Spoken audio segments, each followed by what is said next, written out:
If children's books weren't influential, these liberal ideologists who believe in the devil's playground of sexuality and gender, they wouldn't be bothering. They would just stand in front of the president of the school board and give a speech. One of the things in every parent's repertoire of tools to engage parenting is really books.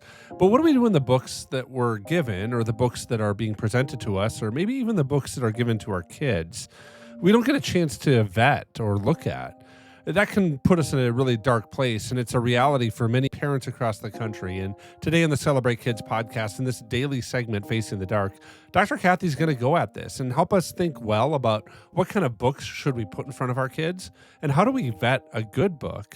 I want to let you know that this episode is brought to you by a ministry that has supported and sponsored this podcast episode for you. It's called Creating a Masterpiece. They're a fantastic art group that really does practical teaching to awaken what we would call picture smarts inside of your kids. For more on this, go to creatingamasterpiece.com. We want to thank them for sponsoring us, and we hope that you dig into a little bit of the resources that they offer. But for now, let's turn to Dr. Kathy Cook. Don't be afraid of the dark. Be careful with stars. Not every light is gonna guide you, baby. Not every light is gonna guide you. So, Dr. Kathy, a diverse group of religious parents have asked the Supreme Court to restore their right to opt their children out of storybooks that push one-sided ideology on gender and sexuality. In Mahmoud versus Taylor, the Montgomery County Board of Education took away parental notice and opt-outs for storybooks that celebrate gender transitioning, pride parades, and pronoun preferences with kids as young as 3 or 4. Older students can opt out when similar topics are introduced during high school health classes, but younger families don't get that option. The Beckett Fund represents a diverse coalition of religious parents, including Muslims, Christians, and Jews, and they're fighting for this issue right now. They've challenged the opt-out ban in 2023, and after a federal appeals court refused to restore their rights, the Supreme Court agreed to hear the case earlier this year. This case is going to be worked on and decided on over the course of this summer. Dr. Kathy, we have a really good friend named Kirk Cameron, and he's championed really celebrating parents who are engaged in this. One of his primary projects that he's working on is to give kids really good books, to really, I think, in my opinion, what I'm watching him do, to really drown out those other books, the books that celebrate really liberal ideology and gender ideas. I want to ask you this question, because our friend Kirk is fighting for this, right? Why are kids' books worth fighting for? Children's books are super influential. And it was really fun at the event I was just at, again, with Kirk, when he brought up the library readings that he's done and his line of books, which was for sale in the lobby. There was just this great enthusiasm. There are many people that are upset about this. Many of us understand that children learn from books. Children are used to going to bed with a good book, and, milk and, the nap time, there's always a good book. And so we can influence, we can teach values through books. Children remember what they're read. And how many books, Wayne, do you read over and over again to your children, right? And so there's tremendous influence there. And it does matter. We could talk about what makes a book a good book, but it's necessary. The reason the liberal people who believe in gender transitioning, et cetera, the reason that they've written children's books for their cause is that they know that they're influential. If children's books weren't influential, these liberal ideologists who believe in the devil's playground of sexuality and gender, they wouldn't be bothering. They would just stand in front of the president of the school board and give a speech. Or they would write an essay, in the local paper. They know that when you get children to like something early on, you're setting them on a path. And parents are in the back row listening at these library read-alouds also. So now parents are beginning to wonder, well, maybe that guy that's reading the book is right. And I've been wrong all these years. Maybe I should consider this. So they know it's influential. That's why they've done it. So I'm grateful for Kirk and others who have come alongside and said, hey, we're going to fight back and do something that's worthy of being done. Yeah, I love that, Dr. Kathy. I think there's a lot to that. There is this authority position that parents play, especially when they're the first ones to talk to their kids about these things. Oftentimes when kids hear a truth from somebody and then they hear another truth from someone else, they go back to that primary person or source that told them the truth in the first place to challenge it, right? To almost, I would say, kind of like build the muscle for it. They have had their idea challenged now by someone else. So they go back to the primary authority that told them the truth in the first place. And I think it's really important for parents to step into some of those gaps and have those conversations. I want to bring this up too, along with that. You've talked a lot about the importance of reading to kids. What should we look for in kids' books? And why should we look for those aspects in kids' books? I love that you asked that question.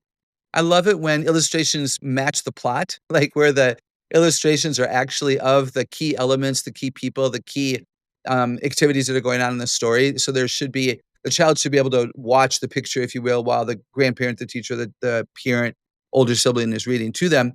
And the pictures will also draw them to pick it up themselves. So they'll pick it up and they'll investigate and they'll look for the fine details in the spider web and how many ants did the spider web catch or whatever.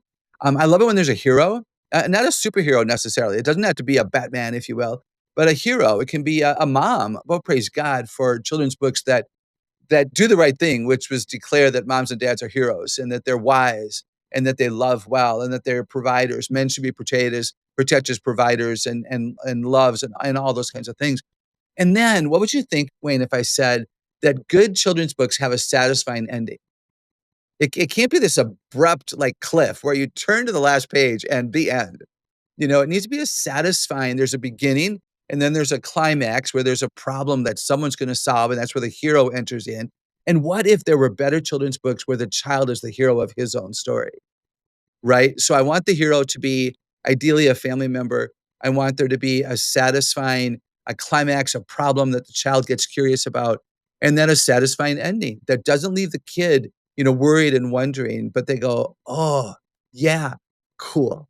I love that, Kathy. And I think that that's so true. I love what you said at the beginning of your answer there, where you talked about having the narration match the storyline or the plot, Mm, right? That I just think that that opens up the beauty of the story in really profound ways. We have some friends that do a great job with this at creating a masterpiece, right? yes. They've sponsored this episode today, and the design of it is because they want kids to not only, I would say, maybe appreciate art, but to be able to see that they are artists themselves. And I think when we look at some of those illustrations, we start to awaken kids' imagination to maybe even say, like, what else would you add to this picture? What do you think might be missing from this picture? And having illustrations that match the storyline really opens that up for kids. And I want to ask this kind of as we close, Dr. Kathy, because I think for some of us, reading doesn't come naturally. And I think for many of us, it could be a challenge sometimes to think about prioritizing reading with our kids because there's so many other things that maybe we look at our kids and say that we should develop in them. I just think of our family. We're busy and we've got a lot of body smart kids. And so it's natural for us to celebrate being active and going outside and playing football and wrestling or those other things that we kind of do naturally.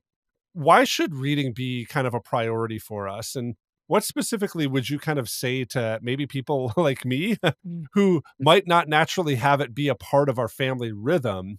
How can we start reading more and really inspire our kids to read then? Yeah, I appreciate this, and I'm so glad that Creating a Masterpiece is sponsoring this, podcast today, and I appreciate their work so much. And I'm a huge fan, Wayne, of outdoor activities. I'm a huge fan of, moms and dads and kids building with all kinds of things and, you know, clay and, watercoloring and just, knitting and going outside and roughing around, all of that, and reading. One of the best reasons to read to children is that they will probably never feel more secure. Children tell us that when they're in dad's lap or they're, going to bed and mom or dad are there, or again, it's early morning and you want to calm your kid down, so you choose to read, they know you won't be interrupted. It is extremely rare that you would take a phone call if you were reading to one of your kids. They know that it's their time. They have security. They have a heart. They can actually feel your heart beating. There's something really precious about those times. And you know how I know that? The only memory I have of one of my grandfathers, he died when I was 5, and the only memory I have of him is him reading to me in the sun porch of his home in the overstuffed chair. And I can go back, that was a long time ago, and I can go back and I can picture myself and actually feel myself sitting in his big, comfortable lap in his favorite chair in the sunroom. There's something powerful that happens in those moments. Now, also, reading to children builds their listening vocabulary, words that they have heard. They can't spell them necessarily. They maybe can't even define them, but they've heard them. And it's so important for reading because now let's say that they're learning to read and they're looking at a worksheet with 4 words and they're trying to sound out the words. They're going to hear the right word because they've heard it in their head before. So when you read to children, you introduce them to vocabulary. Vocabulary will always be the best predictor of school success.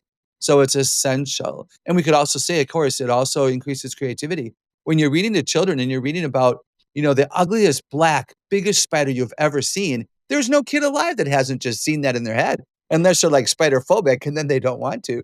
So it's just a powerful thing. It can be so much fun. And let me say, Wayne, the parent and the grandparent who's reading, you don't have to be a perfect reader. Now, Kirk Cameron, when he reads a book out loud, like he's an actor. So like you can really get into the story and it's absolutely so much fun. Frankly, as a former teacher of second graders, I can really get into it and read it like I'm on stage acting. You don't have to do that. Just enjoy your child and enjoy the book. And it doesn't matter if you spill over a couple of words. I really love what Dr. Kathy and I had a chance to talk about today. It reminds me of a passage that comes out of Joshua chapter 4. I'll begin reading at verse 1. When the whole nation had crossed the Jordan, the Lord said to Joshua, "Choose 12 men from among you, one from each tribe, and tell them to take up 12 stones from the middle of the Jordan. From right there, the priests are standing. Carry them over then, and put them down at a place that you will stay overnight." So Joshua called together 12 men who he had appointed from the Israelites, one from each tribe, and said to them, "Go over before the ark of the Lord, and go to the middle of the Jordan. Each of you should take up a stone on his shoulder, according to the number of tribes in Israel, to serve as a sign among you. In the future, when your children ask you, 'What do these stones mean?' tell them that the flow of the Jordan was cut off before the ark of the covenant of the Lord. When the ark crossed the Jordan, the waters of the Jordan were cut off, and these stones are a memorial to the people of Israel forever." When the Israelites crossed the Jordan River into the Promised Land, God had instructed Joshua to set up memorial stones, and these stones were a visual marker of God's faithfulness. They were also a conversation starter. When children inevitably ask about their meeting, parents had the perfect opportunity to recount God's mighty hand and how God had delivered them. Physical or symbolic markers are really reminders that spark curiosity and provide natural openings for telling the story of God's faithfulness. Children's questions become doorways to share stories that build faith and trust. I think it's important for us as parents to understand that stories really matter. The right story at the right time can spark ideas and imagination pathways that grow into really lifelong passions for truth and goodness. When we tell good stories to our kids that reveal God's character, his love and redemption and justice, they just offer our kids a lens through which they can better understand the world and even their own role in it. Really, we live in a fast-paced culture. It's filled with countless forms of media. And as parents and people that care for kids, it's our privilege to help kids filter through those narratives and hold fast to what is truly meaningful. Children are naturally imaginative, and good stories give their good imaginations a healthy framework for teaching them things about courage and kindness and forgiveness and hope, things that Dr. Kathy talked about today. So tell your kids good stories, sit down and read them a book, or maybe even tell them what happened to you one time and how you really understand the grace of God and because of something that happened to you at some point in your life. That can be a bright light that shines and cuts through maybe a dark thing that they're experiencing today or that they'll experience in the future. I hope that's an encouragement for you to really be bold and tell stories. And I hope this whole podcast is an encouragement for you every day. On behalf of Dr. Kathy Cook, my name is Wayne Stender. We're so grateful that you listened to us today. And again, this podcast is sponsored by our friends at Creating a Masterpiece. Go to creatingamasterpiece.com. Now I want to thank you again and just invite you to join us here again tomorrow.